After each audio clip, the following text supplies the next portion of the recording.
forme de discrimination, non à l'islamophobie.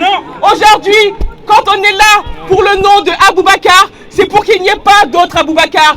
Il ne faut pas avoir peur de dire le mot islamophobie. Parce que quand on assume le mot islamophobie, c'est pour pouvoir sauver d'autres vies. Ce n'est pas une faiblesse, mais c'est pour pouvoir sauver d'autres vies, de d'autres personnes qui peuvent aller dans un endroit culte, que ce soit dans une mosquée, que ce soit dans une synagogue, que ce soit dans une église, ou peu importe. Aujourd'hui, nous sommes en France et nous sommes en 2025. La question qu'il faut se poser, comment se fait-il qu'un homme noir ou qu'un homme ou qu'une personne puisse mourir en 2025 dans une mosquée en France?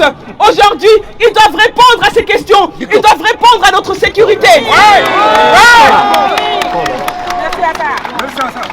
Comment se fait-il qu'en France, aujourd'hui, on doit faire un débat pour réclamer la vérité et la justice? Ça ne devrait pas être un débat. Aujourd'hui, s'ils avaient écouté toutes les revendications de toutes les institutions, de toutes les associations, de toutes les personnes qui marchent dans la rue depuis des années, qui ont demandé contre le racisme, contre la xénophobie, contre toute forme de discrimination, Aboubacar et tant d'autres ne seraient pas morts. Et il est important aujourd'hui pour ce rassemblement ne doit pas se limiter à aujourd'hui. On a besoin de votre soutien. À chaque fois qu'on vous appellera, il faudra sortir dans la rue pour tout le monde.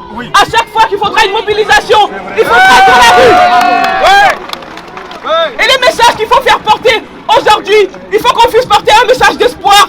Aujourd'hui, comme on l'a dit, la communauté malienne, sonique et toutes les autres communautés qui sont venues en France, ils sont venus pour un but précis. Et aujourd'hui, il y a une grosse partie de la population française qui sont nés en France, qui participent à la construction de ce pays, qui travaillent pour ce pays, qui sont l'espoir de ce pays. Et aujourd'hui, le message qu'on doit leur donner avec le nom de Aboubacar, de dire que ici, ce pays nous appartient, il continuera à nous appartenir et on continuera à se battre pour que l'égalité ne soit pas un rêve, mais soit une réalité pour nous tous, pour tous nos enfants.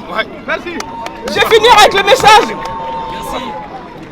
Je vais finir avec la parole de l'avocat Maître Yassine Bouzrou, qui vient, un article du Parisien vient de sortir en disant qu'il a déposé une plainte dans la cellule antiterroriste pour Aboubacar.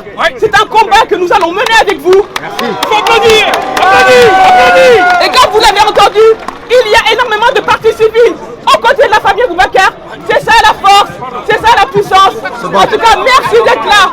Merci à tout le monde. Et je vais finir avec ces mots.